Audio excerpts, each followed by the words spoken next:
Good evening, everyone. Just let me know if you can see and hear me okay. Me here on my own again tonight, but I wanted to do something a little bit special, a little bit different. And I wanted to give you a little bit of an update on something that we have been doing for the last 6 months, which is selling on Amazon.com and selling private label. I know I've talked about it a little bit in the group. I've talked about it a bit in Elite Sellers, and there's been a few people that have asked me about it and that type of thing. But I wanted, just to kind of jump on a live, take advantage of me being on my own tonight and just kind of talking through it and just giving you a little bit of an insight. Someone says, so nice to be here on a Wednesday. Just let me jump into the comments, actually. 2 secs. Just let me know if you can see and hear me. Hopefully you can. Hopefully someone would have said it by now. If not, let me jump in. Right, hopefully it should be live. There we go. Oh, it's Angela. Hi, Angela.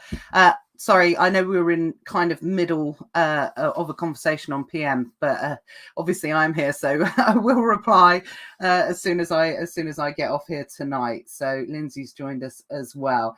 Yeah, it's kind of weird. I've got 2 weeks in a row where I'm unable to do it on a Tuesday night, and instead of getting other people, I thought, well, I've got Wednesday nights free now because I have been busy Wednesday nights with Matthew Wright and his excellent eBay course. So I thought, well, hopefully people don't mind. It's not going to be like a regular thing, but instead of like getting other people to do it and, going down that kind of route, I thought, well, why don't we mix things up and do things on a Wednesday instead? So yeah, hopefully you guys don't mind. Right. Just checking that.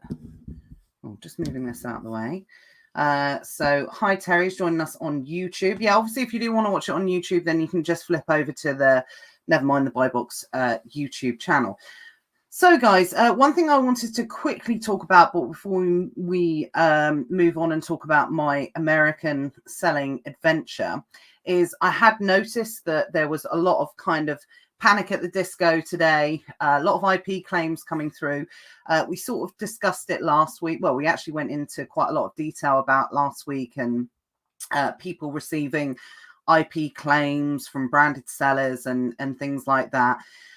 So if you want a bit more detail on that, then go back and watch last week's Nevermind the Buy Box. I think that there are, I think there's some really good information on that if you haven't had a chance to watch that one as yet. So yeah, I think there's a little bit of panic kind of going around at the moment because Amazon are just firing out IP claims. And, disclaimer or full transparency or whatever, I'm not a suspensions expert. It's not something that I've ever really dealt with. Obviously people message me and ask me about, if they get suspended and things like that. And in all honesty, all I ever, my reply is, well, generally my first reply is, do you have BuyBot Pro? Yes. Do you have BuyBot Pro suspension safeguard? If you do, fine, great. Get in contact with the team at BuyBot Pro and they will be able to, assist you. And just to let people know as well, because I've seen this come up in the Secret Wealth Project Facebook group recently as well, that with suspension safeguard, I know it does what it says on the tin, but it is actually for everything related to account health. You can use that service for. So hopefully Karen and the team don't mind me saying. So, IP claims and things like that and getting general advice about suspensions, or any suspension or account health activity, then definitely that's something that's the advice that I give, because I do think suspensions are a very niche area and require a lot of expertise on Amazon.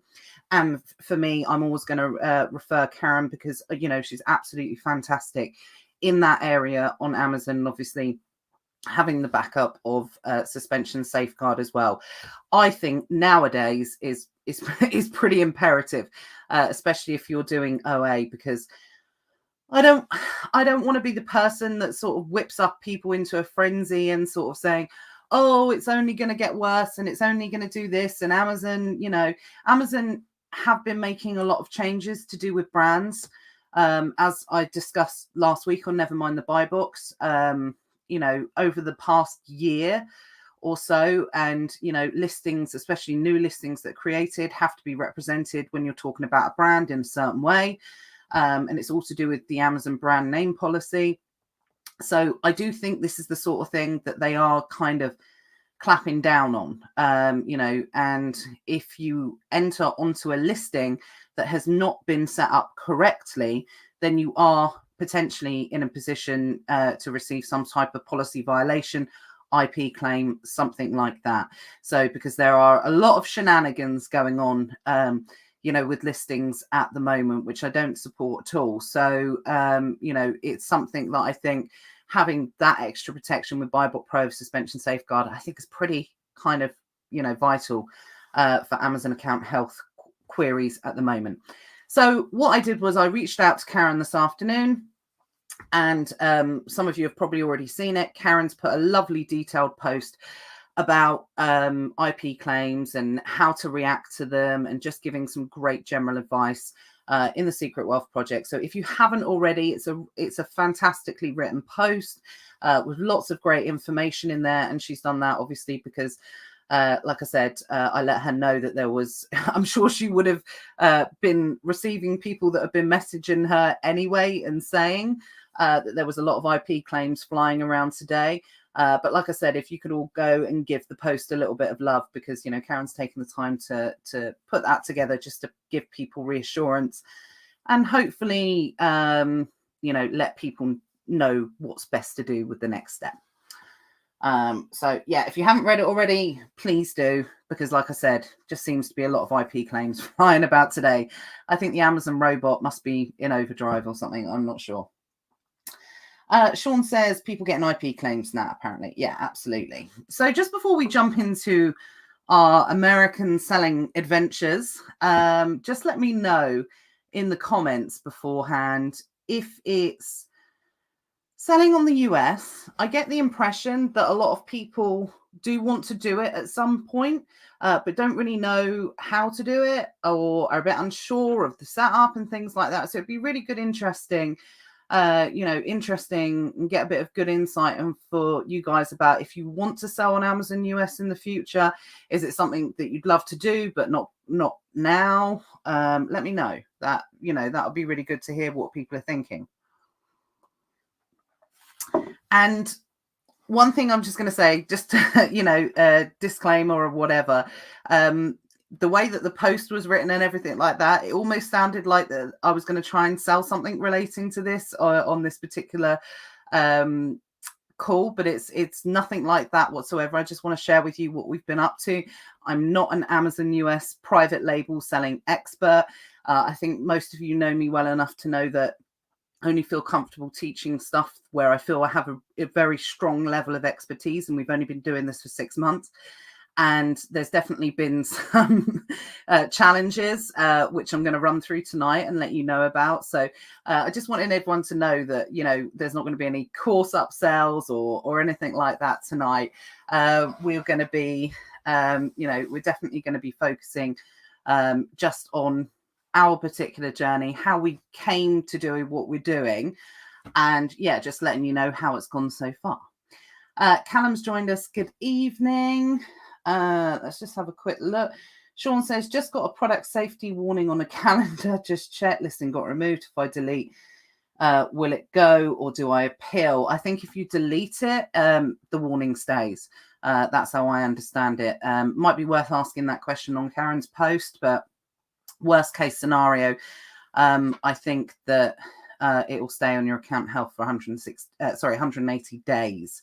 But with these type of IP claims in particular, you've got 3 options really. You can either delete it, get rid of it, and deal with the mark on your account for 6 months, or you can reach out to the person who issued you the IP claim. Normally they give you an email address to do that.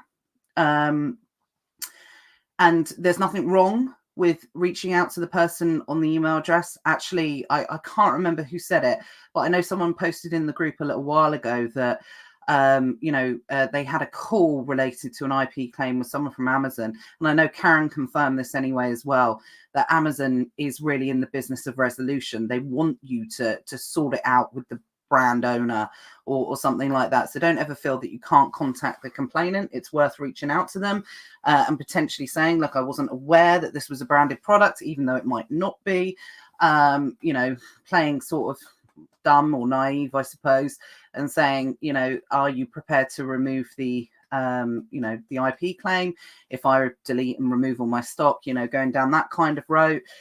Or you can look to potentially appeal it, go back to Amazon with all of the details. But like I said, I'm not going to go into that because I'm not an expert in that, and I feel it would be a bit disingenuous for me to start talking about that. What I would recommend, as I said, if you haven't got BuyBot Pro Suspension Safeguard, then that's something that you can add to your account. I know you can upgrade it and add it separately. Or even if you haven't got BuyBot Pro, I believe it is something that you can take out separately as well. I'm not 100% sure on that, so we'll need to clarify that. So if anyone wants to find that out, just get in touch with the team. Tag Karen in one of the posts, but like I said, she's written a lovely post this evening, so you should be able to go on there and have a look. Hayden saying, evening, busy stocking up for Christmas, crazy at the moment for us. So that's good to hear. Callum says, UK and US OA seller here, interested in hearing about your PL journey. Well, evening, Paul. It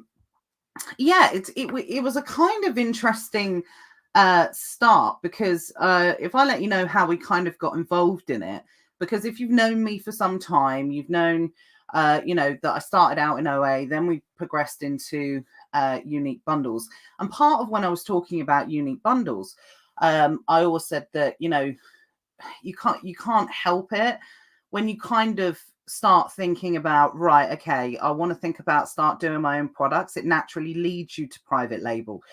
But it didn't feel right. It never felt right for us at the time because, for a lot of different reasons to do with Amazon and the manufacture process and everything, it just really didn't feel right for me in particular. But I'm always, always looking for opportunities. And I say I'm not always looking for opportunities. I'm always open to opportunities. I think that's the best way to do it.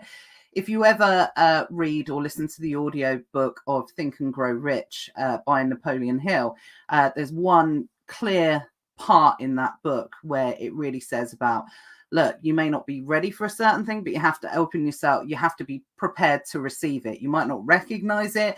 It may not come from where you're expecting, all these different types of things. And it's quite early on in the book.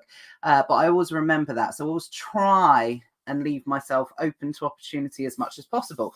So, no, you haven't missed anything. I'm just blabbering away. Don't worry about it. But yeah, like I said, so I'm always open to opportunity, even though I'd kind of very publicly said that I never said private label's dead, didn't work for us, it doesn't work or anything like that.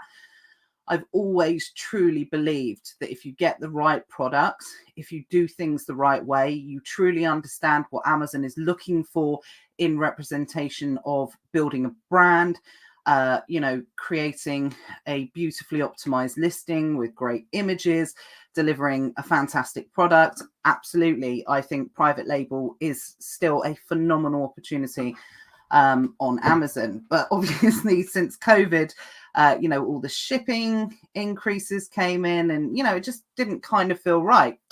But anyway, going back to the opportunity, I was approached by someone that I know who knew that I was in the Amazon space and said, well, I've got this friend and this particular person has some products and they're thinking about selling on Amazon, but they don't know anything about it. Amazon freaks them out. They've tried to open an account. It's horrendous. It's just a minefield. They don't know what they're doing. Would you be prepared to have a bit of a chat with them? And I said, yeah, absolutely. Always happy to have a chat with someone and, see what's what. To cut a long story short, ended up having a chat with this person and realizing that they actually had a really fantastic product. And this particular person is an inventor. So this particular person invents products for a very specific niche and, does very kind of well within this. And I wouldn't say as a household name or anything within this niche, but certainly someone who is respected, I would say, if you're in this particular niche. I know this all sounds like, cloak and dagger kind of stuff, but obviously I don't want to give away too much information. So with regards to that, had a conversation, and this particular person made it clear that they were just interested. They'd heard about Amazon, how popular it was to sell on Amazon. They felt that they were missing a little bit of a trick whilst they were also setting up, their e-commerce website as well, that, wanted to do it, but actually was not interested in running it at all. And would we be prepared to enter into a joint venture and a partnership? If we run the Amazon accounts, then we would do a straight 50-50 split on it. And at the time I was looking at these products and I was thinking, God, they're good products. I did some market research. I looked into things. I know my way around Amazon. And I was thinking, okay, these products do look pretty good. And, seem to do there seemed to be a great need for this particular product in this particular niche. So looked into it a bit more and we agreed to go for it at the end of the day, because I think I'd started coming around more to the idea of private label. But when all the containers and the shipments and everything went up, I'd envisaged that it was going to be something that we'd wait for all that to come down and we'd wait for the pandemic to be over and, probably think about it towards the end of 2022. But like I said, going back to that Think and Grow Rich, I think when the opportunity comes along and if you do have the ability to do it, then why not? Absolutely. And I think before I get started in how we've done over the first 6 months, I think one of the things, if you are thinking about going into private label, it's very different to arbitrage, as are unique bundles. And it's even, there's a very close link between unique bundles and private label, and people who know me through ESA will understand what I'm saying about that. But actually, there is something even, it takes it to another step further with private label. And what I said a moment ago about understanding what the customer wants, understanding how you can solve a problem. Do you have a product that can solve someone's problem? And if you can, then, that is absolutely one of the key components, I think, of success in private label. It's all very well looking at potato peelers and garlic presses and things like that, thinking, okay, well, that will sell really well. Well, that worked really well 5 years ago. Now, Amazon is very much in the customer problem solving niche. That's what they want to do. So if you are going to go into a saturated market, then you have to be sure that your product is going to be able to stand out. It has to have that unique selling point. And, starting off with a problem to be solved, I think is definitely one of the best places to start, especially if you're going to be embarking on selling your own products and building your own brand. Hopefully that makes sense.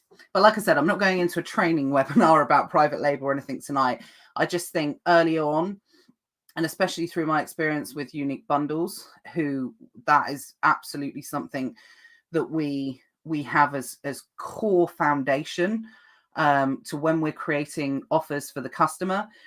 So, just bear that in mind. I know a lot of people don't talk about that as the starting point for looking to sell their own products, but it's probably one of the areas that I feel, I hate using the word expert, but understanding customer behavior, understanding what the customer wants, identifying that and providing a solution. I really do feel I have a good level of experience with that, not just in selling on Amazon. It's been something that I've done throughout my whole adult life, whether it be working for someone else or running my own company or running our distribution company. That's something that's always been absolutely core in everything that we do. And I don't think that will ever change. I don't think that'll ever change moving forward. Right. So Callum's jumped in straight away. Did you go LLC or utilize a UK limited company? I know LLC has big benefits for arbitrage wholesale, But I imagine with PL, it doesn't have much impact. Well, interestingly enough, we went down the UK company route. Now, I completely agree. I feel that there are additional benefits, which I'm not hugely aware of in terms of the specifics, because we're not doing arbitrage in the US. Probably a good person to pose that question to would probably be Tom Parkinson, because I know that we started selling in the US at around the same time I was doing private label. He was continuing with his OA arbitrage business. So there might be some additional benefits. I have heard that there are additional benefits. I'd imagine it's possibly due to reselling licenses or to do with the sales tax or something like that. But absolutely, you are correct. Within private label, it doesn't really make any difference as far as I can tell. And like I said, I want to make this absolutely clear tonight. This is just a reflection on our journey so far. And, you know, I don't consider myself to be an expert in this area, just sharing you know, what we've learned, the challenges and everything like that so far. But the route we chose to go down, because we felt, looking into both options, we actually felt it looked like the easier option.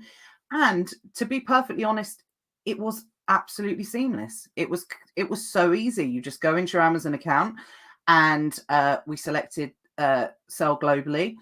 And then all you had to do was select where you wanted to sell, go through the re-verification process. Again, like anything else related to Amazon, you've just got to make sure that the company details, everything matches, because you do have to go through a re-verification process.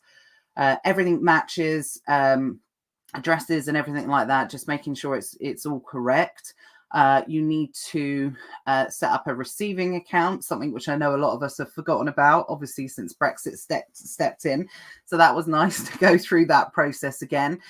Link that to your Amazon account. And that was pretty much it, to be perfectly honest. I think it was almost instant. It was 6 months ago. I can barely remember now, but I don't remember there being any kind of issues. The only thing that we had to do was we had to verify share percentages on the limited company. That's the only thing that they requested that we had to do. So we had to select a certain option for it to be clear about who owned what within the company. And that was something I think is pretty straightforward in the process of setting up. But yeah, it was very simple. We decided to go down that route of linking.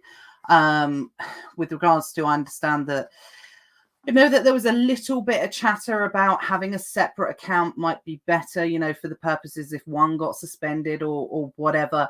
But I seem to remember when we spoke with Seth Baker, probably last year, who went in from selling in the UK to selling in the US, his account, unfortunately, he's very open about it, was suspended in the UK, and that's why he started selling in the US. And you know, he had no issues whatsoever with as a result of suspension from the UK.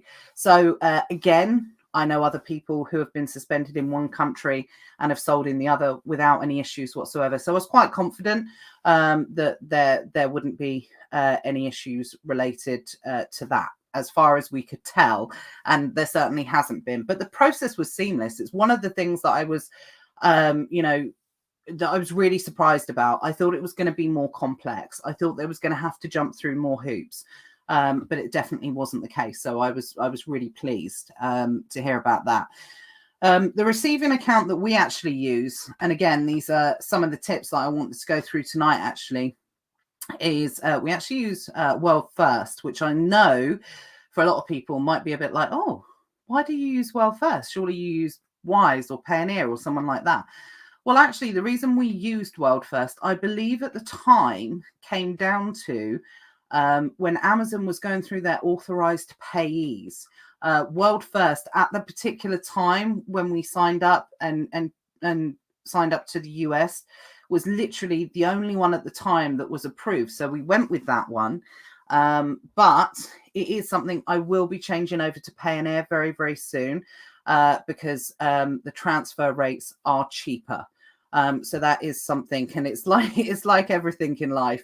I don't claim to be perfect or anything like that, but whilst we've had other things going on, which I'll go into in detail in a moment, it's all these little things that, are on the list to get done, but they're not urgent.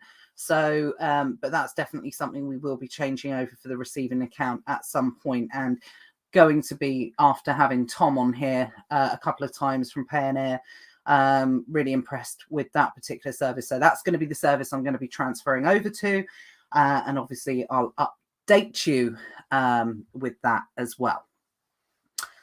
Okay, I'll go through and answer some questions in a moment. I know Cause asked one about shipping and costs and requirements and things like that. So I'll come on to that in a moment. So Callum, why am I live on a Wednesday? Who asked that? Oh, Vian, that's unusual. Yeah, it's just tonight, and it's actually next week as well. So just to let everyone know, never mind, the buy box is going to be on Wednesday next week as well. I had a friend's birthday last night, and it was a close friend who decided to arrange something very, very last minute.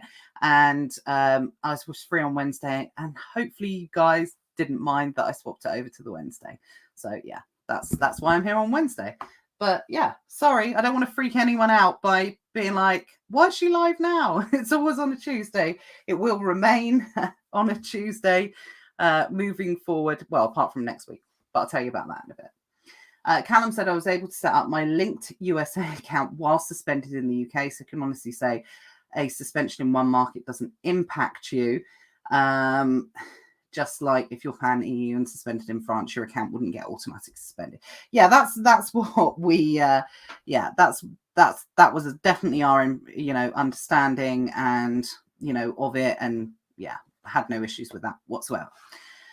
So let me jump in, and I'm going to share my screen and go through any questions. Obviously, let me know as we go along. I always get this wrong.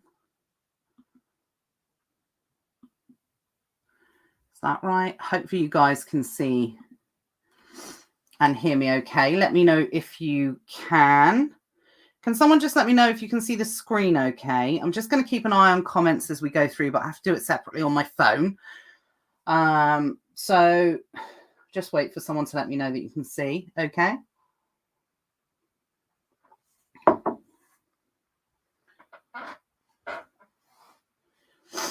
Sorry, got a little bit of a cold, so I'm sniffing a little bit at the moment.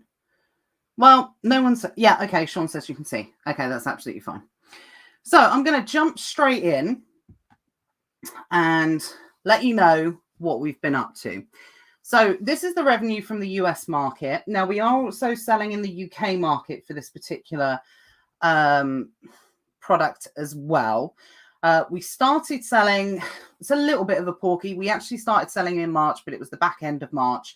And, things didn't, by the time we were sending stock in, initiating PPC campaigns and things like that, we didn't actually start, properly selling until we got into April. So that's when, we initially set it up.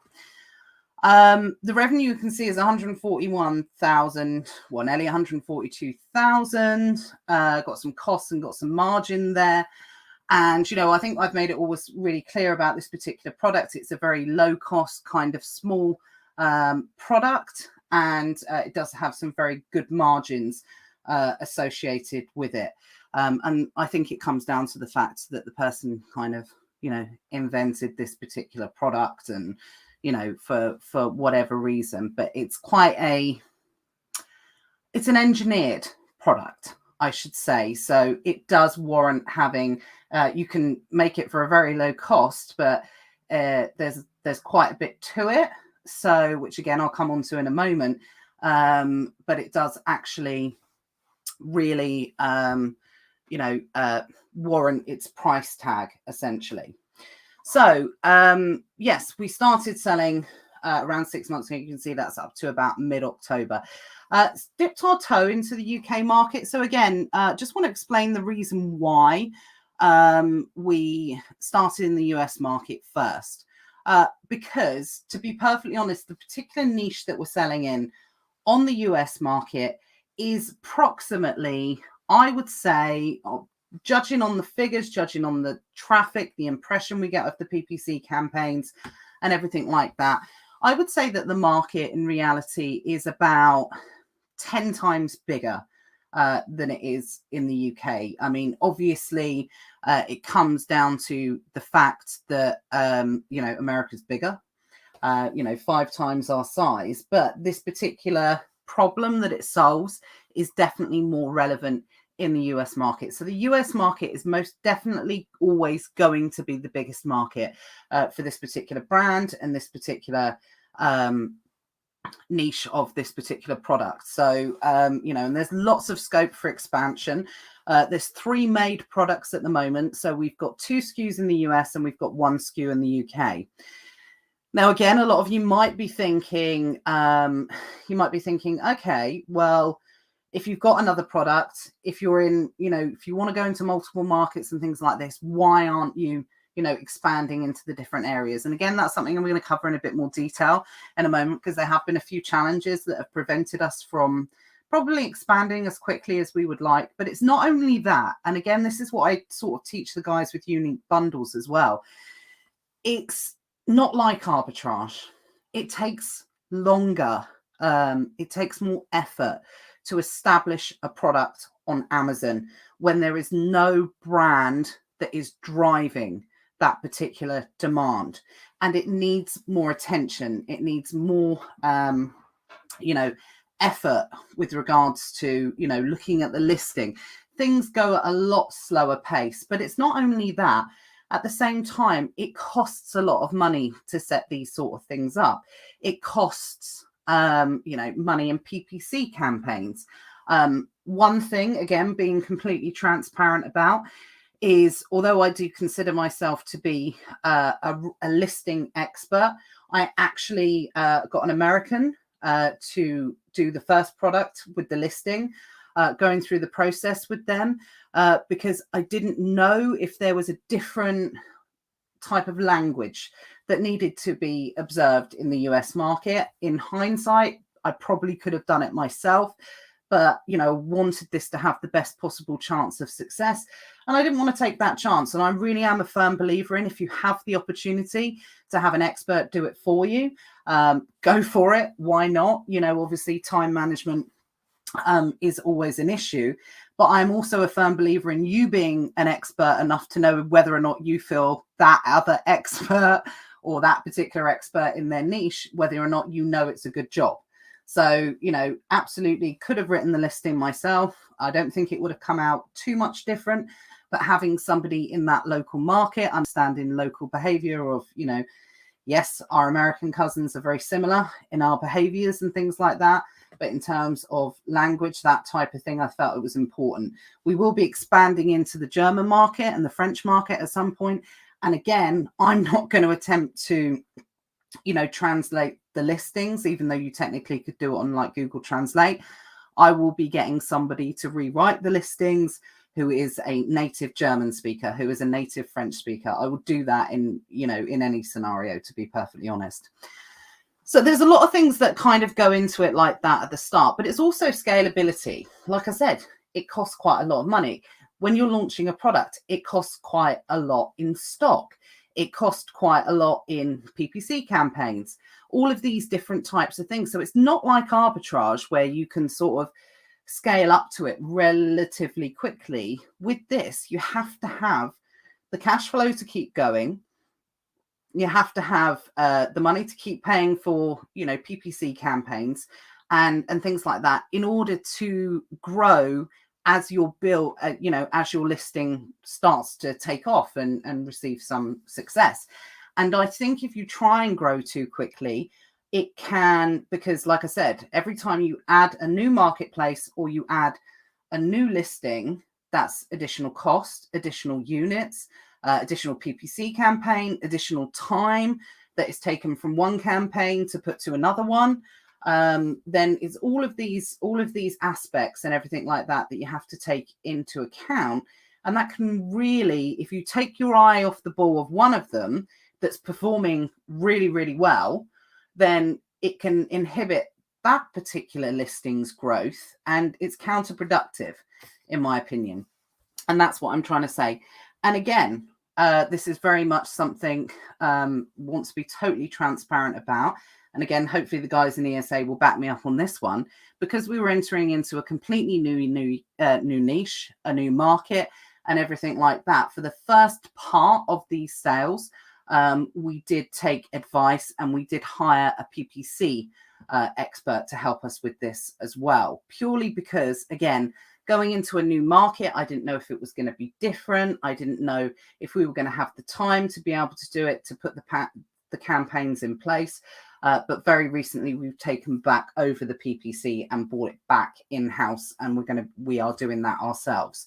So again, just wanted to make that absolutely clear about the journey and the process. And to be perfectly honest, what was really nice for me was, I've spoken about this quite a lot in the past, is that I really struggle to let go of control of things. And I don't mean control in a negative way, but, been doing this quite a while, and I'm really bad at letting other people do things that I know that I can do well. So I really wanted to try this out. I really wanted to see if I could let go. And it actually worked really well for me. It freed up time. I was able to, feel confident that the brand was growing and all of the things. It was always the case. We were always really, really honest with the PPC person that was handling this for us. We always said, look, we will be taking it back in-house. But what I didn't want to do with time, being, someone who's a mum, running a business and all this different type of thing. What I didn't want to do was, I didn't want to not give it the best possible chance of a start of success. And also at the same time, also, not maybe understanding the market right as well. But we were always open, and we said we're always going to take it back in-house at some point, and we felt comfortable doing that. And yeah, absolutely, that's what we're doing moving forward, and we'll be responsible for doing all of the new PPC campaigns, etc., moving forward. So those are the figures. That's where we are, at the moment. And so what went well? Like I said, I get the impression you guys know that there's been some challenges. I've said it a few times, but I want to focus on what was good first of all. Obviously, in terms of the margin, the net profit, the growth over a 6-month period. Like I said, there's some additional revenue. It's around an extra 30k. So, around 170k in the first 6 months from zero, like I said, in April. Really happy with that growth. It was something that, yes, there have been some challenges, and these challenges that I'm going to go on and talk about next we would have grown more, and you'll understand what I mean when I go into detail in a bit more in a moment relating that. But overall, I think, given the fact that we had no particular experience in this area, in this niche, yes, do have experience, obviously, overall in selling in Amazon, I was really pleased that the majority and the bulk of these sales has come off the back of one product in one market. And there's so much scope for opportunity of growth of this. I'm absolutely convinced that this will be a 7-figure brand. I've got no doubts about it whatsoever. At one point, I thought we might be on course to maybe do it in our first year. But again, I'll come on and talk about that in a moment. But the things that went well, let's run through them. Like I said, the account setup process was really, really easy. No issues with that whatsoever. Like I said, it was almost instantaneous. The process went through, everything was really easy. The only thing I would say that I really learned off of the back of this was one mistake, definitely, that we made at the start. And again, it's one of those things. We were actually probably for about the first 3 months paying sales tax when we didn't need to pay sales tax, because it being run off of the back of a UK company, some of those differences and benefits between selling private label and also selling arbitrage. I know that's one of the key differences there. So we went through and we applied for VAT exemption, a little bit like you can apply for VAT exemption in the UK if you are selling from outside of the UK. It's exactly the same process. So we went ahead and did that, and we're currently going through the process of applying for those fees to be paid back for us. So that will add some, additional net profit onto the bottom line at the end of the day. I'm not sure, unlike the UK VAT exemption claims that people are going through at the moment, I'm not 100% sure whether or not we will actually get the sales tax back. I know it's different here in the UK. So again, I'm going to update you all on that when I find out about it. It's only a recent claim that's gone in, so we just have to wait and see if it's something that they're actually going to go ahead with. One of the things that I was also really pleased about was how fluid it was sending shipments in, for a huge country. It's not really, I think, until you're selling in the US and seeing the process of shipment creation and where it all goes and everything like that, that you truly think about it. At the end of the day, we're a small country geographically compared to a lot of countries in the world. And it's only, like I said, when you see shipment creations, one of the things I was really so impressed about was how quickly everything operates in the US. And I was expecting a lot more shipment delays, a lot more issues. One of the things that we realized very quickly is you experience a lot more split shipments than you do in the UK, purely because it's huge if you think about it. Whereas if you send a shipment to like Doncaster here, it can realistically get around the country within a 24-hour period. There's no doubt about that. Whereas when you are selling in the US, geographically, it makes a lot of difference where the products are situated, and they tend to send them to all parts of the country. You tend to have some in the Midwest. You tend to have some sent down in the southern part of the United States, up in the northern part, on the West Coast, on the East Coast. So that's something just to bear in mind as well, because it does bring additional costs, with split shipments. Not a crazy amount. And like I said, we've got lots of margin to play with in our particular product. So we weren't hugely bothered about that, but whether or not something, some of the guys that are doing arbitrage, that potentially could, if you're going to set up and do arbitrage in the US, that is something that could have an impact on your bottom line. So that's something just to take into account. Overall, like I said, no particular issues to start with. We got off to an absolute blinding start. As I said, I was really confident with the PPC campaigns that were put in place. I was confident that it was a good listing.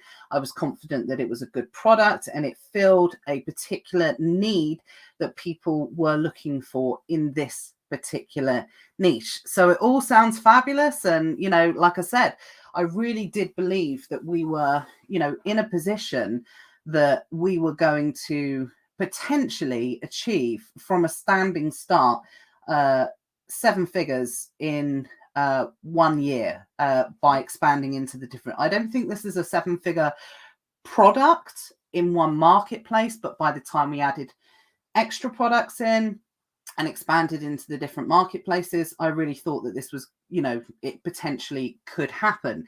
And the reason why is, and I can't remember the dates exactly, but about 3 months in, we got up to, and this is going to be a bit of a quiz for anyone, that knows their kind of figures. So I'd like you to let me know in the comments. We got up to, one of our highest days within 3 months. We got up to about 2,500 that we were selling in products. And there was a particular number that I was looking to achieve. Can anyone guess what that particular daily number is that I was looking to, wait and hit on a really regular, consistent basis? Because there's a certain number, in terms of Amazon sellers, is when you hit that certain number, and if you're doing it consistently, because this very much was a case of, we started selling a few products a day. We started getting up to $300. Then we were getting, and we did that for a while. Then we got up to $500. We did that for a while. It's like a ratchet up sort of system. And but we were looking for a number in particular, because we knew that as soon as we hit this particular number, and we can hit it with consistency, it meant that we were able to, we knew that we were on course, for a particular number. So Sean's saying 2,000 a day. Well, I'll tell you what it is. The number I was looking for was 2,833. And for any of you maths whiz out there, now I'm not a mathematician or anything like that, but that particular number over 365 days of the year equates to around 1 million. So it's a 7-figure. So I knew that as soon as we hit that particular figure, or, around the sort of late 2000s going to the 3000s, that we were at some point going to be on course for this being a 7-figure brand. And like I said, we did that really early on. We hit that, or we were, heading towards hitting that, certainly within the first 3 months. So things were getting really exciting. We were really happy about the progress, and we were happy about, there we go. Steve's worked it out. 2,739.72. We were really, really pleased that we'd managed to do it in such a short period of time. Everything was going, phenomenally well. And this is when, about now, we started to get the first of what were 3 kind of big wake-up calls, and hit us, kind of sideways with what the challenges were. So I'm going to run through those. Those are US dollars, those ones, Callum. So all together about 170 US dollars. Okay, so what were the 3 challenges? Okay, so like I said, with this particular product, it solves a particular problem. And what we were finding is that we were getting some feedback, oddly enough, not through reviews. We were achieving a really high level of reviews. And by the way, I don't believe in any type of fake reviews or incentivizing reviews. So the launch process was done purely on the basis of not getting any reviews. We didn't do search, find, buys. We didn't do anything like that. We didn't use any of these rebate key services, which I know a lot of people talk about. I just didn't want to take the chance. And as it turns out, it looks like I was right, considering all these type of services are starting to be disconnected, from the Amazon API. So for me, I never do that. And I never get fake reviews for unique bundles. It's just not something I wanted to do. Yes, potentially, I was told, by a few people that would inhibit the growth. It wouldn't be as fast as a normal product would be, with a good level of stock and money behind it. But like I said, I just absolutely didn't want to take that chance whatsoever. So one thing that's really important, which you guys, from an arbitrage point of view, may not think is as important, but certainly is on the private label side of things, is voice of the customer. It's a really good indication of why people are potentially not happy with your particular product.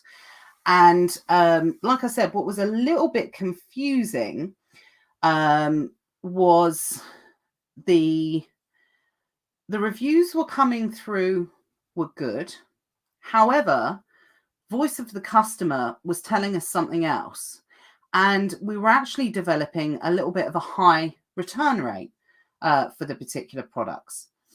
And it was quite interesting because, like I said, we were expecting that to be reflected in the reviews that were coming through on the product, and it wasn't happening at all. And we were noticing returns. I'm not talking like really high levels, but voice of the customer was coming through, and that percentage was slowly rising. And how voice of the customer is worked out, it's worked on the percentage on a 30-day rolling period of how many units that you've sold related to that product. And it was creeping up. We were seeing some feedback on some of the particular things, and some of the feedback was indicating that they thought it was a good product, but they didn't understand how it worked fully, and therefore they were returning it. And that's the reason why they were doing it. Now, we're brand registered brand, so we have videos on our listing, and we thought that having videos on our listing was going to be enough showing how the product was, how it works. But if you actually think about it, and it's not until you've been through this process that you actually think about things and look at it in hindsight. And the thing is, when we put the video instructions on the listing, we thought that would be enough. But what wasn't happening, people weren't going back to the listing to look at the instructions. They were looking at the sales videos. We had 2 videos on there. They were looking at the sales video, but not looking at the instructional video. And the instructional video, was absolutely clear. Now, obviously, in this day and age of Amazon, you can't send links to Amazon customers or anything like that whatsoever. So that we knew that this was an issue. It wasn't a crazy issue, but we knew it was a little bit of an issue. So we wanted to be proactive about it and do something. So what we did was we had a QR code created, and it was put on the product. And but we had to wait a little while to sell out the stock that we already had in Amazon and wait for the new products to come in. So that kind of challenge went on for a little while. Now, again, being fully transparent, this is something that is still a little bit of an issue. And it's not a crazy issue. Definitely putting the QR code on the product helped. The second thing that we also did as well is you can upload a PDF document to your listing. So we also did that. So it was in, a written instructional on how to use the product as well. But again, we were still seeing a certain amount of returns relating to not understanding how the product worked fully.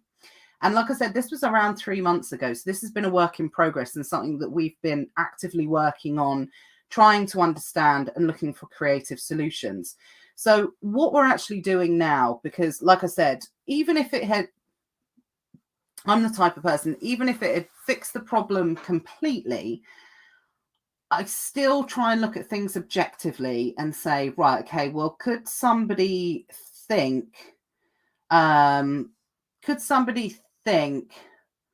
maybe they couldn't work it out because of this? So I want to, or maybe somebody's getting the product that doesn't know how to use QR codes or hasn't seen the PDF guide or something like that. So what we're trying to do is always try and come up with something to cover all of our bases.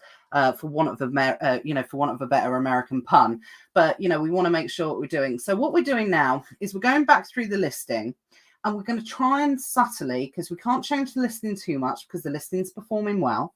We're going to try and subtly put in some additional information on how to use the product as much as we possibly can. So that's what we're working through at the moment, and I'm actually working directly with the person that created the product on that, because there is no better person, although we're handling everything on the Amazon side, obviously, there's no better person to speak to on the expert that created the product, obviously. So excuse me. So what I wanted to do is do that just to make sure that there's nothing in the copy that is either saying it does something that it doesn't do, or claims, again, that's something that you don't really think about, especially when you're selling other people's products. Is Amazon is starting to get really funny about what type of claims that you put in your listing. Is it backed up? Do you have proof of this? We're seeing that a lot with food products, safety claims at the moment. Excuse me, sorry. So, again, especially when you're brand registered and you're creating A+ content, when you create A+ content, you have to, for that information, because it's so prominent on an Amazon listing, any claims that you make, if you're trying to say your product's organic, if you're trying to say that it boosts your sex life, or I don't know, or something like that. I don't know where that one came from. But if you're trying to make a claim, with A+ content, Amazon requests to see proof and they will not authorize it until it goes through. So you have to be really careful in your language. So we wanted to also double check that, go back through it and make sure that was correct. But the other thing that we're going to add is, and like I said, I'm super anal about, not breaking Amazon terms of service or anything like that whatsoever. So I wanted to not make any type of customer solicitation. And this is something that's only just come up this week. So I think what I'm going to do is I'm going to look into detail about what I can and what I can't contact customers on the basis of after sale. Like I said, we do not solicit any type of reviews. We don't chase for any type of fake reviews. I don't use Feedback Express. I don't use anything like that whatsoever. But Amazon doesn't mind you contacting customers, providing there's nothing dodgy going on. Now, obviously, I don't want to send any links. I don't want to send any external links or anything like that whatsoever. But one thing I've never thought about is the option of sending a PDF instructional to anybody that's bought the product afterwards, reaching out to the customer and saying, look, if you're having any challenges with the product, kind of please get back in contact, that type of thing. Now, with regards to that, because I've never done that before, I don't know what is and what isn't acceptable fully. So that's the next step I'm going to take. And, just to see if that is something we can do. Will it cover all the bases? Are we ensuring that if we contact every single person after they make the purchase, and how can we appropriately contact them, offering a certain level of service? Because believe it or not, Amazon do want you to give a great customer service as well. So I need to go down that route, have a look what we can do, what we can't do, look at all those different types of things and see, and see where we're going from there, essentially. So that's what we're going to do. And, that was the first big challenge. And it didn't cause a huge amount of issue. But what did happen was we noticed, like I said, voice of the customer is like a rolling 30-day metric. And when we were going through a period of time where there seemed to be that percentage was creeping up, what happened was we noticed a slow in our sales. We noticed a dip in our sales. And I never knew how relevant the voice of the customer was in terms of Amazon's visibility, in terms of the confidence that it places within that particular product. And so it's really, really important to be able to, look at that and understand the difference between, okay, is there a dip because the whole market is experiencing a dip, or is there a dip because voice of the customer has spiked, or is there a dip after, we got a bad review or something like that? And that is that is a much extra level of understanding, which was certainly something that we've learned within the first 6 months. And I think I'm able to recognize now definitely the difference between whether or not it's a dip in the market, whether or not it's a dip in reflection of something that's happened in relation to our customer service or the voice of the customer or something like that whatsoever. But I can categorically say that voice of the customer does affect sales, and so does negative reviews. Absolutely. It's like Amazon really does, it really, really does have an issue with if they think that there's an issue with your particular product. But that first big challenge, the voice of the customer never really went above 5%, which in Amazon terms is absolutely fine. But we did notice it had a little bit of an impact. And it was something that I would say, yes, initially we were reactive on it. So we waited for it to happen, then corrected it. But now we're definitely being more proactive on this particular issue. That was just number one of the challenges. Wesley says here, got is late. What is the product? Sorry, I'm not going to be revealing that details. And Rimmer says, is it a wooden product? No, it's not, I'm afraid. But like I said, so this was one of the challenges that we kind of experienced, but it didn't have too much of an impact. And sales continued to grow. Voice of the customer, just said, up and down, didn't really have too much of an impact whatsoever. But the next thing did have a big impact, and Sean's already caught on to that one. So the next challenge was shipping. So what actually happened was we sort of became a little bit of a victim of our own success. And what I mean by that is we grew really quickly, and we ran out of stock because the person who invented this product had it made in the UK. So it was a UK engineered and made product. And but this particular person wanted to transfer manufacturing over to the Far East. So we didn't get involved, again, full transparency, in any of the manufacturing side of things. We are just purely involved in the selling of the product on Amazon. It's something that possibly at a later stage, I might get involved in a little bit more just for the learning process for myself. But purely from this side of it, we are totally front end. We're not involved in making the product whatsoever. But this particular person, wanted to transfer that. And that was all going on behind the scenes. So what happened was we became, like I said, a little bit of a victim of our own success. We were growing incredibly quickly. And we knew that we were coming to a period of time. We were due to receive stock around mid-August of this new particular range of the products that have been made in the Far East. As opposed, so we were running out of the UK stock that was being held in the US. And we were confident that we had enough stock to be able to really stick our foot on the accelerator and, really grow the product. What we didn't anticipate was the delays with shipping. So what actually happened was, all in good time, I think the process of the manufacture of the product actually started, before we even started selling on Amazon for the new, the new place that the product was being manufactured. So it wasn't a case of we were unprepared. We were totally prepared. We knew that stock was going to be, landing, I think, somewhere between mid-August and start of September. But like I said, we didn't anticipate the kind of shipping crisis and the delays that everybody was experiencing during that time. So around probably the second week of August, mid-August, something like that, I had a massive meltdown about it all because it was becoming quite obvious that we were going to run out of stock. Now, running out of stock isn't fatal to an Amazon listing.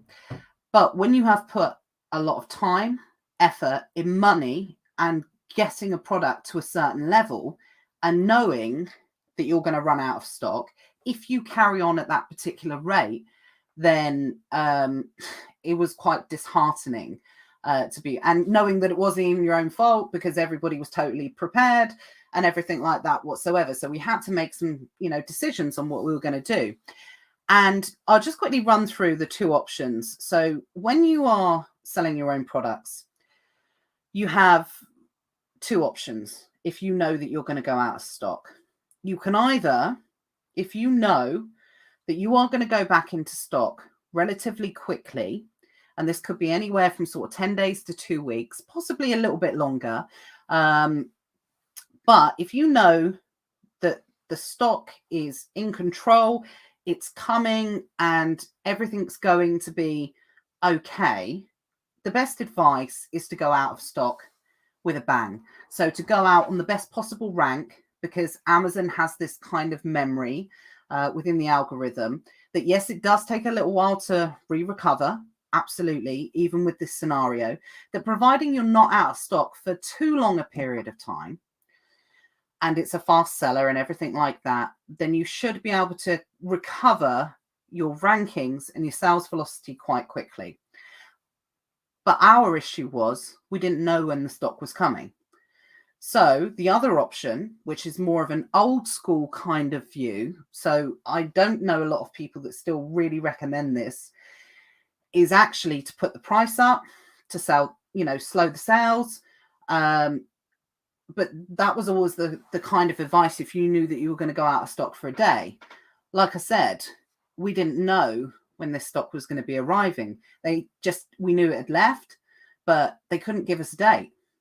And we knew at our current run rate, because we'd grown so quickly, we knew that we were going to go out of stock a lot quicker than we initially thought we were going to go out of stock.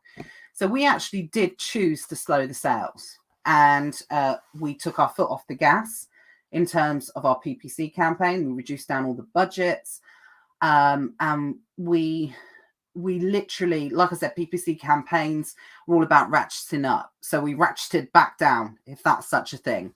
We became less aggressive in our, in our process of trying to get sales, essentially. We switched off the advertising to our video, which was our best converting asset. So, for anyone that's brand registered out there, videos convert in most cases a lot higher than standard static sponsored ads. So we actually physically switched it off completely on that particular advertising, and we slowed the sales because we didn't know when the stock was going to be coming back in. In hindsight, was that the right decision? I stand by that. I think it was the right decision in this particular circumstances because we didn't know when the stock was going to come back, to be perfectly honest. But we paid a price for that.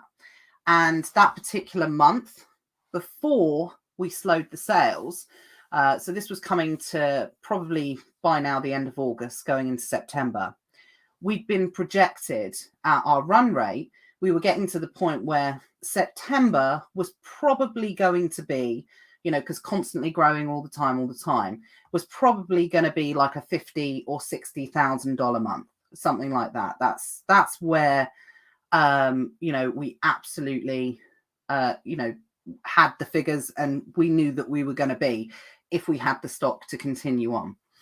And unfortunately, it didn't happen because we had to slow the sales. And so sales reduced down, and they reduced down really heavily. So when you heard me saying at the start, I was thinking that it was at a point where I was thinking, okay, we're going to do 7 figures in the first year doing this. That was an actual reality at the rate that this was going and expanding into different markets. But being hit by this stock challenge was absolutely, it was a massive problem. And that went on for about a month where we had to slow the sales. So we eventually got the stock in, and thankfully it came in a lot quicker than I thought it was going to as well. At one point, I thought I would be sat here talking to you today. Well, I didn't know I was going to do this live until recently, but I thought certainly we would not have the stock before the start of Q4. And what was really interesting was like I said, it's really difficult to know where to go at that next point. You sort of say, you almost feel like you're doing nothing. You feel like you're twiddling your thumbs, just waiting for something to happen, because that's what you're doing. You are essentially just waiting something to happen. So we literally just got to that point and we were like, okay, we're just going to try and do what we can, monitor everything and go from there. But the stock did come back in. And again, what happened was there was a certain period of time before the stock arrived, it got in. I think it was around, sort of third week in September, maybe second week, I don't know, something like that. But all told, I think it was about mid-September actually, because that was the period of time. It was about a month from when we slowed it to when the stock actually arrived. But of course, we'd slowed it all down. We'd done it naturally, and we had reduced sales. So even when we knew we had the backup thousands of units worth of stock, we had to build it back up again. So we had to, and you can't go from 0 to like 100. Like I said, you have to ratchet up. You have to get to a certain level. Then you have to get a bit more aggressive. Then you have to switch this on. Then you need to try and adjust something in the campaign, or do this or do that, play around with budgets, all these different types of things. So again, that was a process that took some time. So it sounded like a bit of a record player, but we got back to a good level. We felt confident in the stock levels that we had. We knew that the supply chain was starting to recover. The next orders had already gone in for the next production of the product, with taking into account the growth that we were hoping to experience, and everything seemed absolutely rosy. And we thought, okay, yeah, we've had our crisis. We've got over it. We're absolutely fine. And we didn't think that there was going to be, a bigger crisis than the one that we've gone through. But that was famous last words, because as soon as the shipping crisis was sorted and we were heading back to a good level of recovery, we experienced challenge number 3, which was a product quality issue. As I'd said, the product was UK engineered, UK manufactured, and it was transferred over to the Far East. Now, actually, I don't think it was anything to do with being in the UK versus having it manufactured in China. I don't think there was any issue in terms of the quality of anything like that whatsoever, but it had to be produced in a different way. I'm not going to go into too much detail, but there was a component in this particular product that didn't work as well as it did from the UK manufacturer product.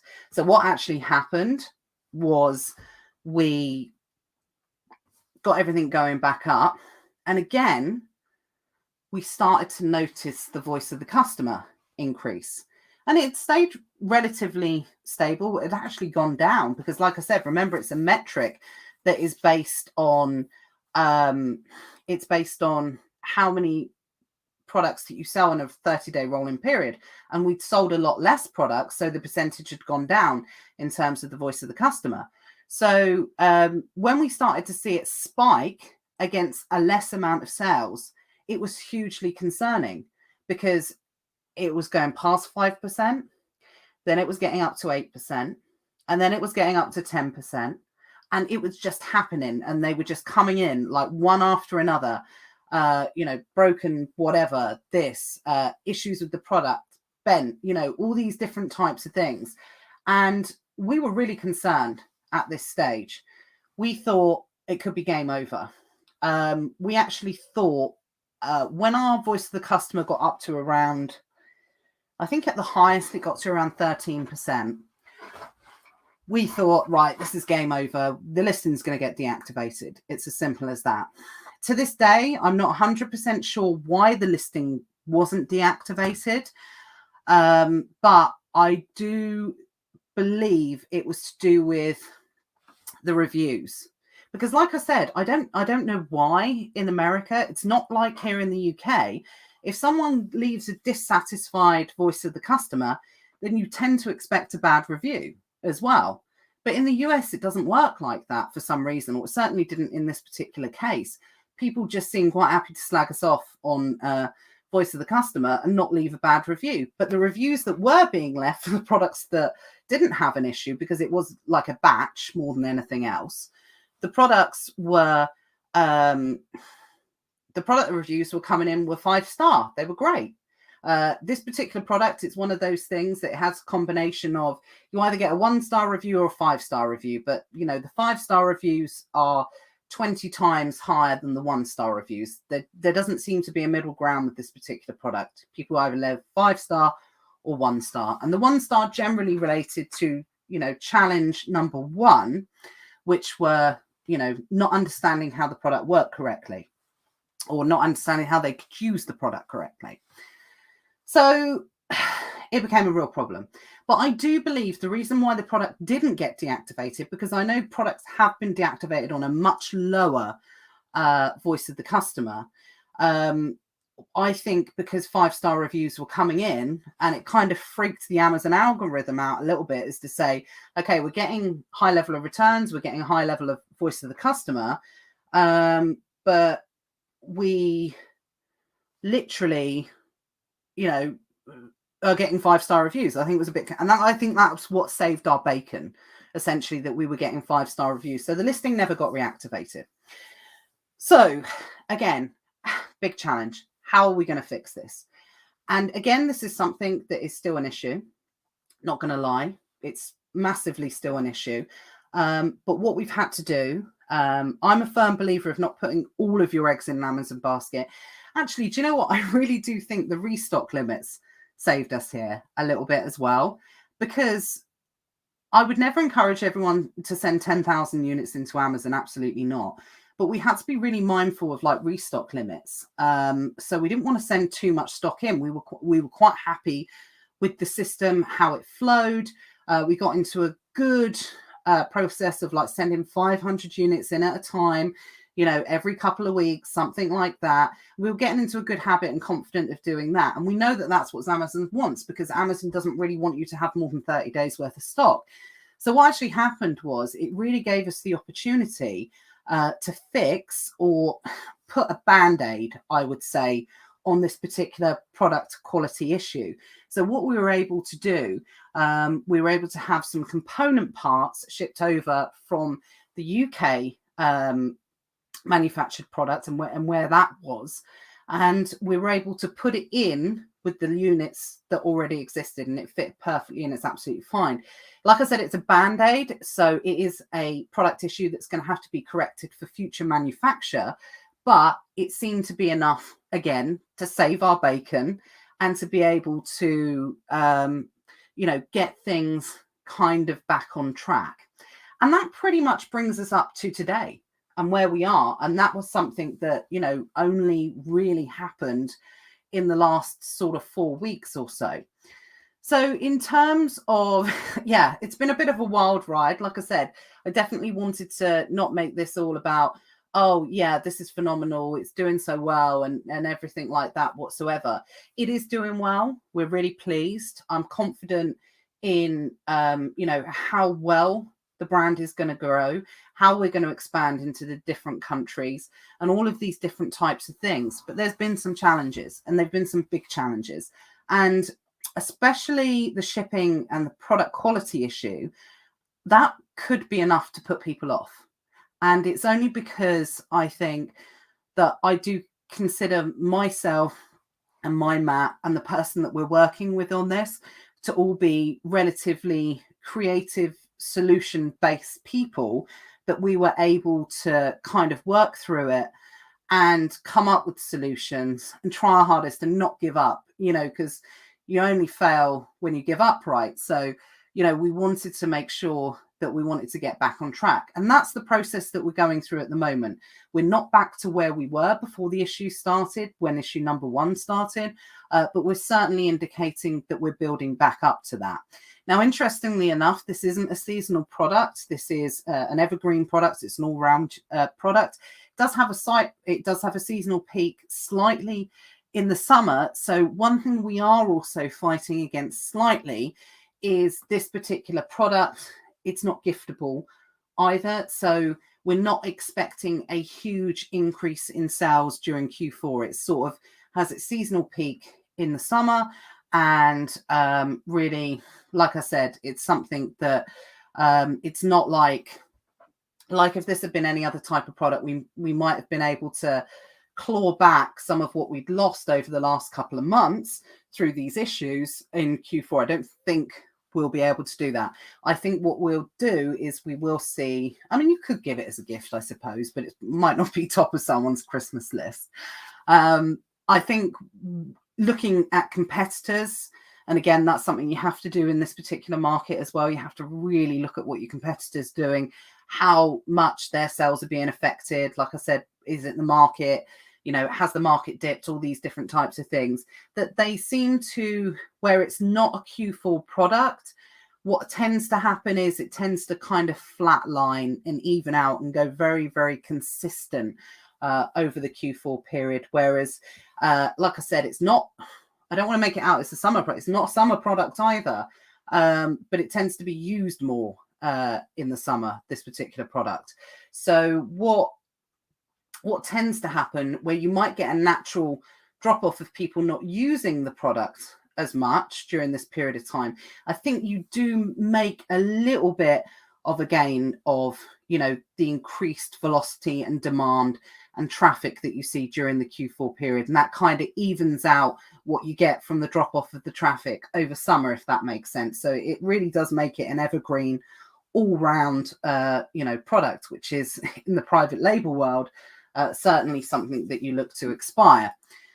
So looking forward, future plans and forecasts. We want to add the additional SKUs to the USA. So then we'll have a total of 3. And the UK market. So that's the goal, to do that first of all. Now that we know, or we're relatively confident that a lot of these issues do seem to be fixed, because there's no way that you can expand and grow when you have issues like we experienced over the last couple of months. There's no way that you can do that whatsoever. So we have to make sure that you know, we're in a relatively confident position before we take that next step. And I'm hoping we'll be able to do that in the next month, possibly 6 weeks, something like that. We also want to expand into Canada. So take the main selling product, put that in Canada. That's going to be the next step, because Canada is a great market for this particular product as well. And then Germany and France. Now, we have started the process of pan-EU, but I've got to be honest, because our margins are so good within our particular product, we are kind of waiting on the EU side of things to see if the new EFN 2.0 is going to kick in before we go ahead and expand, because I don't realistically think we're going to be expanding into Europe, certainly before the first quarter of next year, possibly even well into the first quarter, almost approaching the second quarter. So interestingly enough, I'm almost inclined to wait to see if the EFN thing works, because if we can just hold the stock in the UK and ship to Germany and France, because we've got the margins to be able to do it, I would rather wait for that, to be perfectly honest, than going through the process of pan-EU. Not saying that we ever won't go through the process of pan-EU, because obviously cost-wise it's going to be better. But when you have more margin to play with, it gives you more options, to be perfectly honest. So that's what we're waiting for on that one. But as soon as that goes through, and we'll make a decision on that when it comes. So I'm estimating the first year, all told, to be about 500,000. I think it would have been more. There's no doubt about it. I think that if we'd experienced one of those 3 issues, we definitely would have been looking closer to maybe 750,000 or something like that. But, you know, the first issue wasn't a huge issue, essentially. But the second 2 really did impact us for, you know, probably almost the second half of the first 6 months of selling. So it's going to take us a little while to catch back up to that. So I'm being pretty conservative. I think it's a good round year, you know, based on projections, based on stock, based on all of these different types of forecasts, the markets that we can move into, the expansion of the other products and things like that. But absolutely, I think, you know, the 7 figures will come, but I think absolutely it's something that is going to have to be probably for the following year. I've got no doubt we'll get onto the 7-figure tracking. Once we hit that year, I think we'll be back up to that position where we were. I think we'll hit it before then. But obviously then you need to do that for a year consistently to be hitting 7 figures. So it's all kind of compounding, and it takes time to catch up. But overall, that's it, really. You know, that's the process. It's not all been plain sailing. It's been something that it's been absolutely challenging, but also at the same time, it's been quite refreshing, because I'm just going to come out of this, actually. Sorry. I'll go back on screen. Where am I? There I am. Remove. I think it's been really refreshing, because being in Amazon space for a really long time, you do get frustrated, and it's good to have new challenges, and it's good to try new things, and you know, learning all about this. And I really do consider myself to be you know, a complete novice in this particular area. Yes, I've got experience in some of the areas that this is linked into, quite extensive experience in some of those areas. But dealing with those type of challenges is something I've never had to deal with before, especially the shipping issue, because we've always stocked, it was one of the reasons why I didn't want to get in to private label in the first place, because it was something that I didn't want to have to deal with stock issues, not having stock readily available. So all of this, but I'm so glad that we did this. I'm so glad that we went through this process, because it's absolutely been such a huge learning curve. I think that in the last 6 months, I've probably learned more than I have in a really long time. So I think it's really important to be able to challenge yourself, to try different things, even things that you might say that, oh, I'm never going to do this or I'm never going to do that. If you've got the opportunity to do it, I definitely encourage you to do it, because like I said, I was never someone that said I know everything there is to know about Amazon. I've always been very specific about where my area in Amazon, or where my area of expertise in Amazon lies. And I've never claimed to know absolutely everything about Amazon, but by going through this has taken definitely my experience, my knowledge another step further. And I've really relished that. And as much as the time, like I said, having meltdowns about the shipping crisis and things like that, but as much as I can look back and laugh now, it was good to go through it. It was, like I said, it was good to be challenged, absolutely, because I consider myself to be able to offer good solutions or come up with good solutions. So that was definitely an interesting process for sure. Do I think the challenges are at the end? No, absolutely not. I think we're going to experience new challenge. I think that, there's going to be things that we've never encountered before. Like I said, I'm not even involved in any part of the manufacturing process whatsoever. That's something that I want to insert myself into at a much later stage, not now. Probably if I talk to you in 6 months' time, I still might not have got involved at that stage, because, my mind can only carry so much information, like most of us. And if you overwhelm yourself with too much information, you can just give yourself, analysis paralysis. So for me, this opportunity was too good to miss, because it gave me the opportunity to do everything I love about Amazon and what I had experience in, but also to work with someone who had a really good level experience of manufacturer. So that is something I will look at a later stage, but I don't have to at the moment. So it's, it's been a great experience. Really enjoyed it, apart from my meltdown in August. And if Matt Cromie's watching, he'll know exactly what I mean.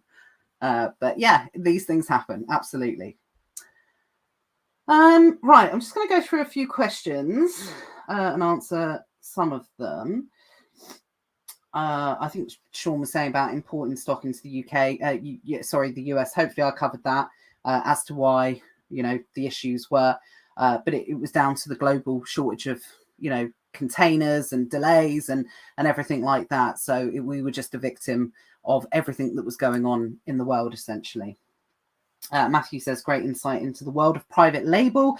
We can relate to all of those issues at the moment. And I know a lot of people absolutely are experiencing the same type of issues. And it is, like I said, an extra level of challenge that you do have to take on. But I would also say you've got to be prepared, and it has to be at the right time in your life as well, because I did not anticipate that we were going to have these challenges. There's no doubt about that. I'm not someone that's just going to say, yeah, it's going to be smooth sailing. And yeah, it's great. Give it a go. You need to put time. You need to put effort into this. And if challenges come up, then you need to be able to deal with those challenges. It's as simple as that. But yes, I know a lot of people are experiencing, especially the shipping issues at the moment. That's something that a lot of people have been experiencing. And yes, so, and again, I think possibly that could have saved our bacon again a little bit, because, when the product quality issues came in, because I think a lot of people were experiencing lack of stock and things like that. And so I think Amazon algorithm was a bit like, was being pulled all over the place. So I think it was kind of serendipitous, I suppose, for want of a better word, that we were pretty fortunate that it happened at that point. Had it have happened at another time when there wasn't so much crazy going on in Amazon, it might have got picked up. Who knows? But yes, so this is something that proceed with caution, and then hopefully I'm not going to, there's not going to be any course or anything like that to sell on this. And I want to share my experiences as much as possible as I can during this process. I'm probably not going to do an update every week on it, but probably in like maybe after Q4, 6 months or something like that. Callum says Australia, this gives you 24-hour sales. Absolutely. Do you know what? Australia is definitely a market for us for this particular product.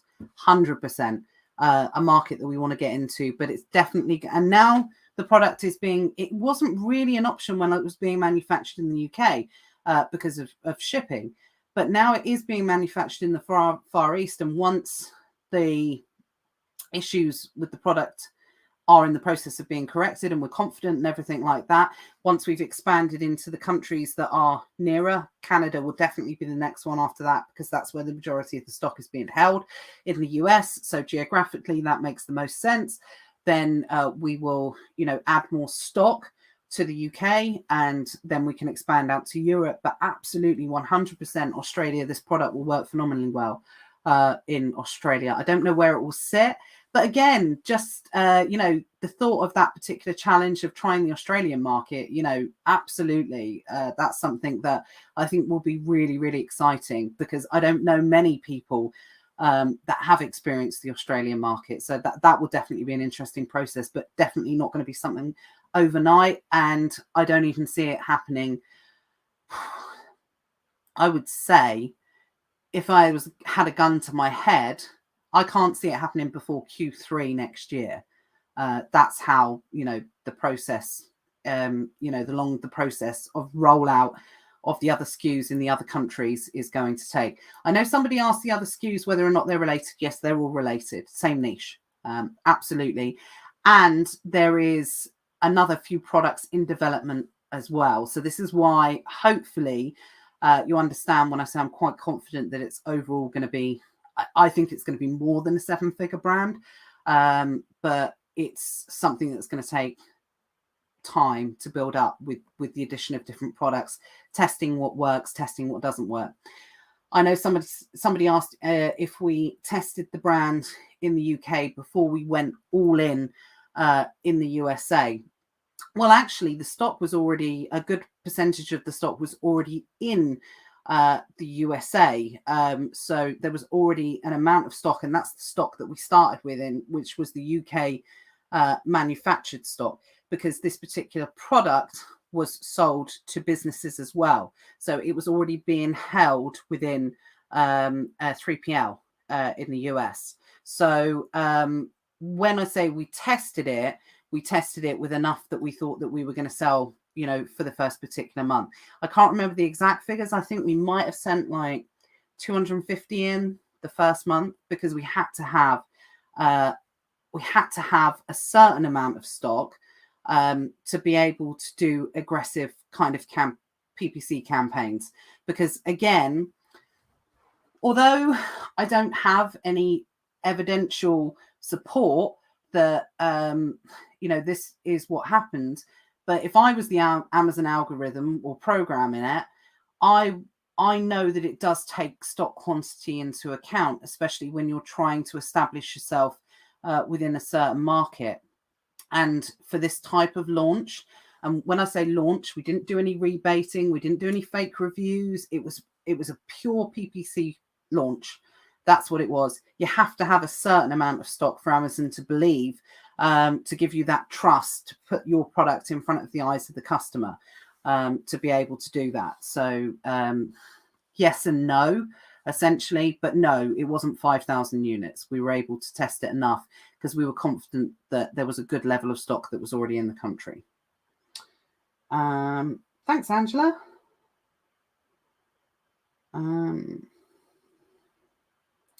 Peter says that was brilliant. Oh, thank you. Well, I hope everyone enjoyed it. I know there's some YouTube questions that I want to answer anyway as well from Terry.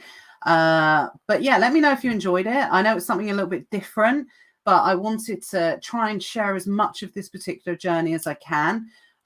Yes, somebody said it should be recorded. It should go onto YouTube, subject to all of with everything working. Terry said this sounds quite familiar to the brand that he was talking to me about. Did you say that you registered the brand under brand registry on your account?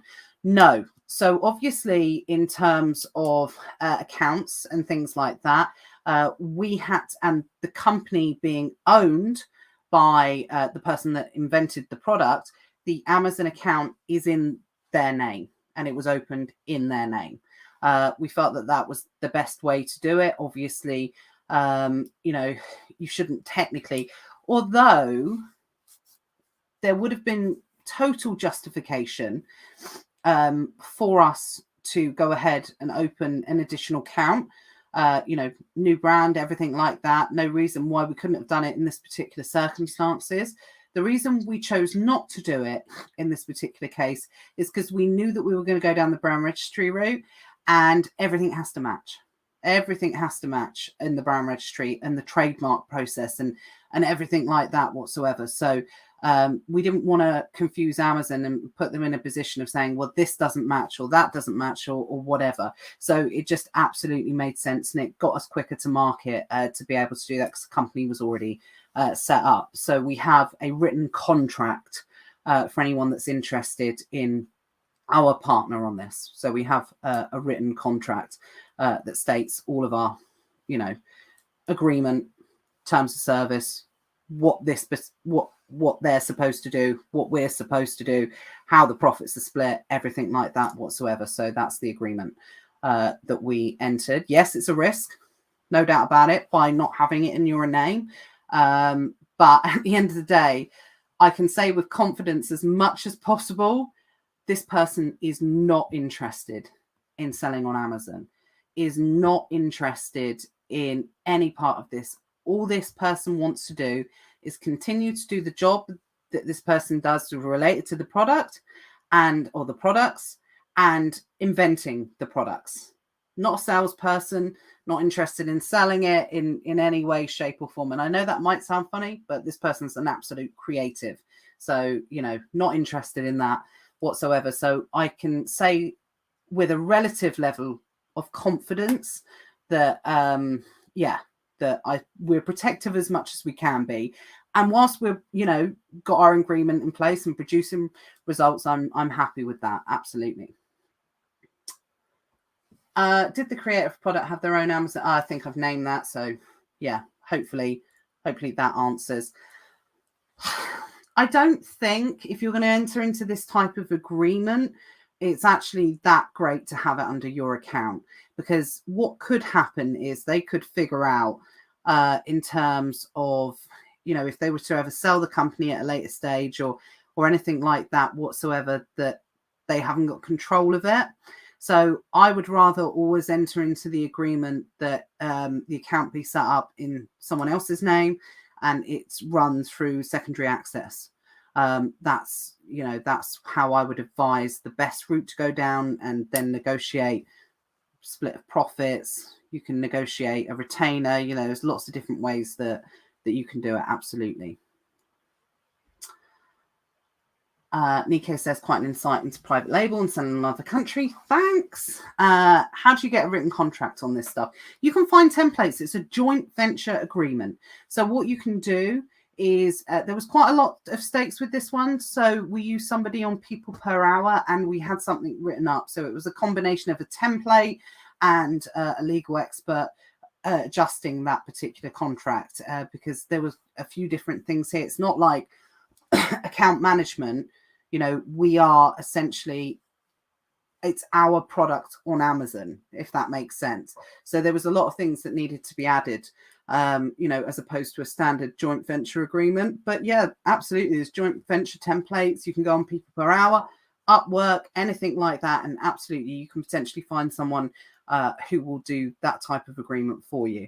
But again, I'm not a legal expert, so I'm not going to tell someone how to write that type of contract. I wouldn't probably even know where to start. But yeah, absolutely. Maybe, do a bit of Googling, do a bit of research, But it's pretty cost effective. So you should be able to find someone that will find something. I'm a firm believer in, if someone's going to rip you off, if someone's going to do you over, they're going to do it. And, a contract or an agreement or whatever is not going to stop them. So the way I see it is you protect yourself as much as you possibly can. You put things in place. You put buyout clauses in place, which we put in ours. If this person ever decided to sell their company, we've put something in to protect us on that basis for the work that we've done and contributed. So absolutely. So there are things that you can do. So that's why it's good to, have a chat through with someone. And then once you've done it once, and if you intend on entering into these type of agreements with different people, then you can just rinse and repeat, the agreement that you have drawn up. But yeah, don't underestimate the templates that are online, because we did look at them. They just weren't right for us in this particular circumstance. But, definitely for a standard type of joint venture, they should be sufficient.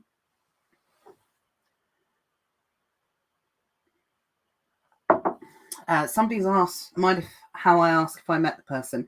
It was actually through a friend. So it was, somebody, a close friend who knew this person through another friend. So it was like a friend of a friend of a friend. And it got back to this particular person. Well, actually, I knew the other friend as well anyway, but not as well as I knew the other person. So I think they were just having a general conversation, and it came up about this particular plans. And do you know what? It's not the first time it's happened, and it won't be the last time. Any accounts that we work on separately, absolutely are generally always come to us via referral through someone we know. And I don't really tell a lot of people about what I do. So yeah. When people find out that you do certain things that they can't do or they don't know how to do, this is why I always say one of the best things about being an expert in your field is, and all of you guys, pretty much everyone that's watching here, you're selling on Amazon. It's a skill that you're developing. You can monetize that in different ways. You don't necessarily have to sell all of your own products. You can work with other people. There's always opportunity that you can take into account. As long as you're ready to receive that opportunity, or you're open to that opportunity, then absolutely anything can happen. And it annoys Matt a little bit, actually. So I don't know if he's watching, because he says, you say yes to everything. And I say, I don't necessarily say yes to everything with the intention of going through it. It's because I want to hear about the opportunity. And that doesn't mean that I say yes to everything and then I stitch people up. Doesn't mean that either, like, oh, I'm too flaky or something like that. It's because I want to hear about the opportunity, gather all the information, and then make a informed choice. A lot of the times I'll say, yeah, send me the information. Let's talk about it. Let's find out a little bit more about it. But then when I go back to that person, if it's a no, I'll go back to that person with some really solid reasons why it's a no. I don't have enough time to to dedicate to this, or I can't help you on this particular occasion because I don't feel this is my area of expertise, or whatever. But do you know what? Whenever I do go back and do that, whenever I do go back and say no, which is more times than yes, then I'll always have a suggestion for something else. I do get people approaching me quite a lot. Can you look at this for me? Can you do that? I say, do you know what? I can't help you on this occasion, but I do know this person can. And that's why networking is really important in this as well. And it's why I try to work across different types of groups and different niches with different people. And it's why I don't care about competition in these areas. I want to know in this industry the best of the best of the best, because if I can't help them, then I want to be able to refer the person that can. And that's why I'm not really interested in like affiliate commissions or anything like that, because I want to be able to refer the best person for the job. So, people that I refer people to, I get a lot of people come to me and say, oh, do you want an affiliate link for that? And I'm like, no, I don't really want an affiliate link. I just want to make sure that person's looked after, if that makes sense. So it's something that, yeah, I'll always come back and say, look, if I can't help you, but I have to listen to the opportunity in the first place. I know I've just rambled on about that, but hopefully that makes sense as to why I say that. We didn't get a solicitor to check the contract. I think they were the, I'll have to confirm, but I think they were the equivalent of like a conveyancer, which I know is for property, but for contracts, but not a solicitor. So I don't think it was like a legal aid, or I can't remember the exact term, but it was somebody that checks contracts as opposed to, an actual solicitor, like a contract expert or something. I don't know what they're called. Sorry. I will double check and check which one they are. How does that person feel about the experience so far? Well, we have weekly meetings. So only half an hour every week where we go through stuff. I feel it's really important for communication, especially in a project like this. If you are managing somebody's Amazon account, you might have a monthly catch up with them or something like that. Whereas I think, especially over the last couple of months where we've had so many challenges, that it's really important to stay in constant kind of communication on this. I think they're happy. I think they are. So they're not doing any of it themselves. They do not want to do any of it themselves. And they seem happy. This particular person has said they're happy. So I think they're happy, but I don't ask them every week, how's your experience? Maybe I should put on more of an American side of things. But I think they're happy. Yeah, absolutely. It's a good partnership and we communicate really well. And I am somebody who, I know I talk a lot and I know explain things, but in this scenario, it really works because I'm able to explain things in detail. And with this person who's an inventor, I think appreciates that, if that makes sense. You don't want to sound like their weekly therapist. Absolutely. I know. Wow. Do you know what the challenges that we've experienced over the last couple of months? There have been times where we've both been crying on each other's shoulder a little bit. I think, thinking, are we going to get through this? Is this, and it's been such a huge emotional roller coaster and not anything I've experienced like this before, because it's all been new challenges, all been, new things. And like I said, it's been a massive learning curve. I've had some amazing people that have helped us out during the journey. The PPC expert we used as well. So if anyone's ever interested, I'm not going to do like a public shout out, but if anyone's ever interested in, any of that type of referral, let me know. More than happy with this person's service. Like I said, it's just something we were always going to take back in-house at our stage, and especially after the challenges as well, because where the sales dropped, and it wasn't anything to do with the campaigns. They were perfect and everything like that whatsoever. But you have to take costs into account. And by the way, the PPC costs and everything, they're all taken into account with the figures that I showed you tonight, and paying someone to do that as well. That's all factored into the cost of goods and everything like that. So it's all taken into account. So the fantastic, the experience has been, absolutely amazing. And it's something that if you're in a right position to do it, I would say, give it a go. It's something, but maybe wait until after all the shipping crisis and all of the prices have gone down and everything like that whatsoever. I don't think it's the perfect time to start a private label brand right now. I think 2022 is going to be a great opportunity to do that because of what Matthew said on the comments earlier as well. A lot of people have had some really challenging times in the world of private label over the last 12 months. And I think a lot of people might have left the space, been put off. So I think there's going to be some really great opportunity. And like I said, everything I know behind the scenes about how Amazon wants products represented, building your brand, all of these different types of areas, I believe next